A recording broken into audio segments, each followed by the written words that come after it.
Welcome to another episode of Reddit Wolf. Please be advised that today's episode contains references to sexual assault and suicide. Listener discretion is advised. Posted on Trueoffmychest by Voxan. The woman who caused the death of my best friend just messaged me.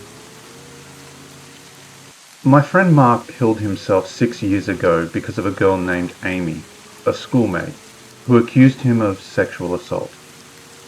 It cost him everything: his scholarship, most of his friends, and even most of his family members abandoned him. His own mother told him to die and burn in hell before going no contact.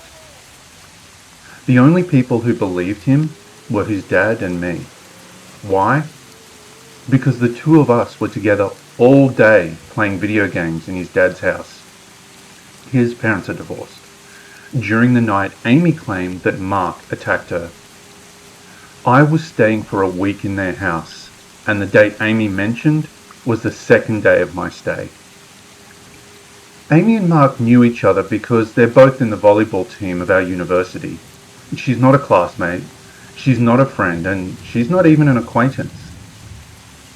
According to the people I previously talked to, Amy was involved in a girls' night out with her dorm mates. They'd been having deep conversations, and when Amy asked if she'd ever had experience in being sexually assaulted, she blurted out Mark's full name and a specific date and time. After their night out, the other girls immediately spread this accusation all over Twitter, Instagram, and Facebook, calling Mark a rapist. They even messaged some professors and the dean of our department. Amy's family tried to press charges, but the case was dropped after Mark's dad showed countless evidence proving Mark's whereabouts the entire day, including a video of me playing League of Legends, while he makes fun of me by being a bad player. Taken by Mark himself, that he posted on his Twitter during the exact time Amy claimed that Mark was attacking her. During all this, Amy was nowhere to be found. Of course, things didn't magically stop after proving that Mark was legally innocent.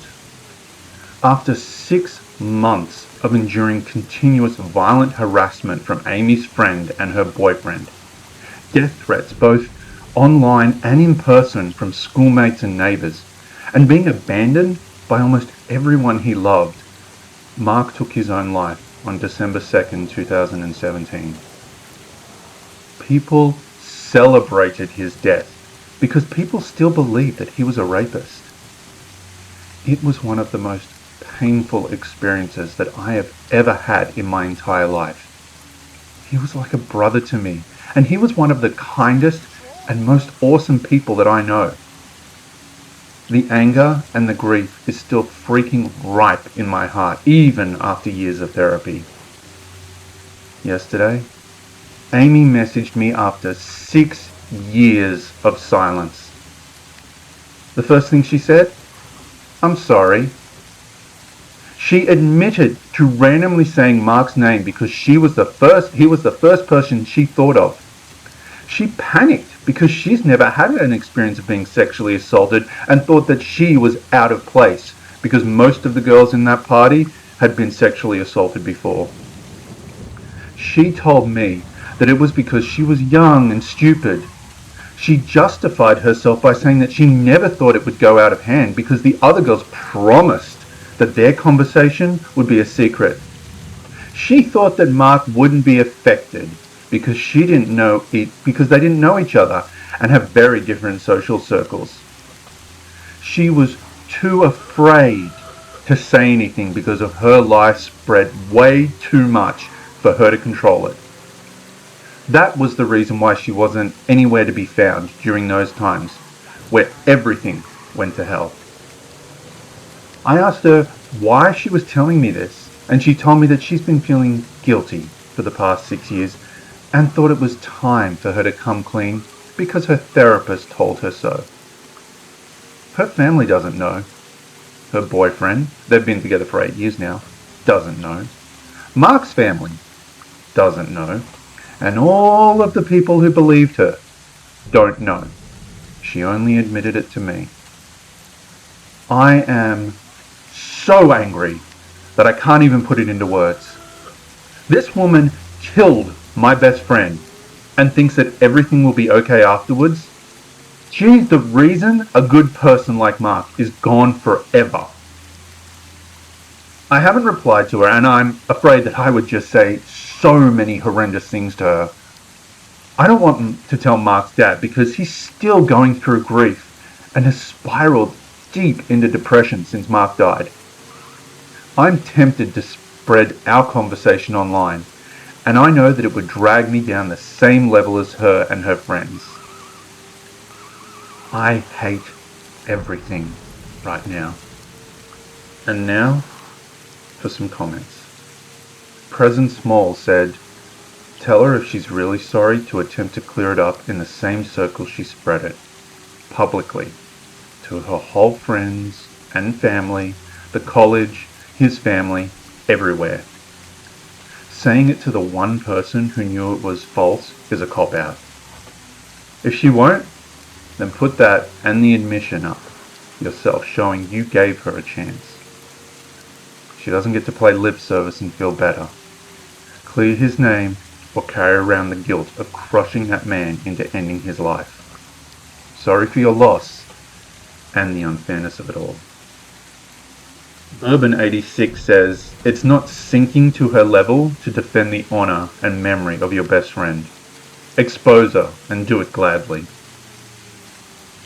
Chocolate Milk and Coffee says, "She felt out of place? Imagine feeling out of place because you've never been SA'd. Like it's some kind of exclusive club you'll get kicked out of for not having been. I'd be sending screenshots to the police." LimpRow8413 says, "Please don't ignore this. Go to the police and show the proof.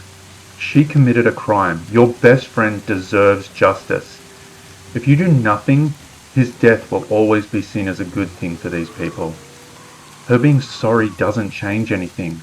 She had so many chances to change things but stayed quiet. Show his dad the message. Send it to her family. Spread your friend's innocence. You are not on her level. What she did was a crime. You are doing justice." And then the edit. "It's best to talk to a lawyer first and see what actions should be taken about it."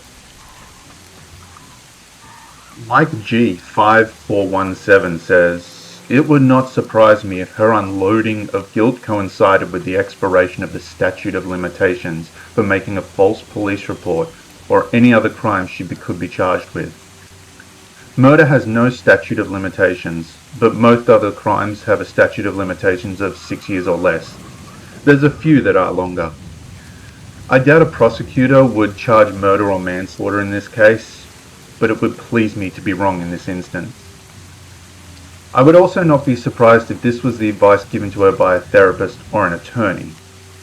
This is infuriating, and I concur with the majority here that she was taking the easy way out by clearing her conscience to one of the two people who knew he was innocent. I would, after taking screenshots and maybe dragging more details out of her, reject her attempt at confessing and tell her she needs to make it public. If she refuses, then you know how sincere she really is. And I would absolutely make sure her garbage family knows about this regardless of what the accuser does." Before I end today's episode, I'd like to say if you are contemplating self-harm, please reach out to friends, family, and support services. There is help available. Thank you for listening, and please remember to like and subscribe, and I'll see you next time.